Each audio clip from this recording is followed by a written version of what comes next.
Manjummel boys is an excellent survival thriller movie. ഇതുവരെ മലയാള സിനിമകളിൽ ഇറങ്ങിയിട്ടുള്ള survival thriller മൂവികളിൽ ഏറ്റവും ടോപ്പിൽ നിൽക്കുന്ന ഒരു മൂവി ആയിരിക്കും എന്നുള്ളതിൽ യാതൊരുവിധ സംശയമില്ല. അതായത് മഞ്ഞുമൽ ബോയ്സ് കൊടൈക്കനാലിലോട്ട് യാത്ര ചെയ്യുന്നു, സുഹൃത്ത് ഗുണാക്കേവിൽ വീഴുന്നു, തുടർന്ന് അവർ രക്ഷിക്കുന്നതും തുടർന്നുണ്ടാകുന്ന സംഭവങ്ങളും കാര്യങ്ങളൊക്കെയാണ് സിനിമ.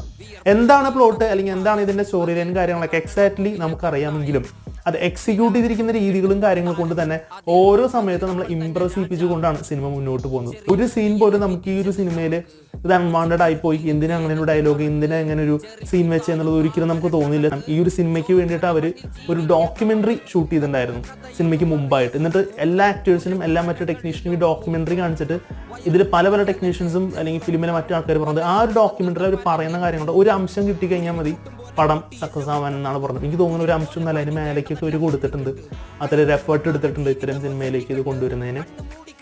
ഔട്ട്സ്റ്റാൻഡിങ് മൂവി, രക്ഷയില്ലാത്ത പടം. എന്തായാലും തിയേറ്ററിൽ പോയിട്ട് കാണാൻ സിനിമ ഇഷ്ടപ്പെടുന്നവരാണെന്നുണ്ടെങ്കിൽ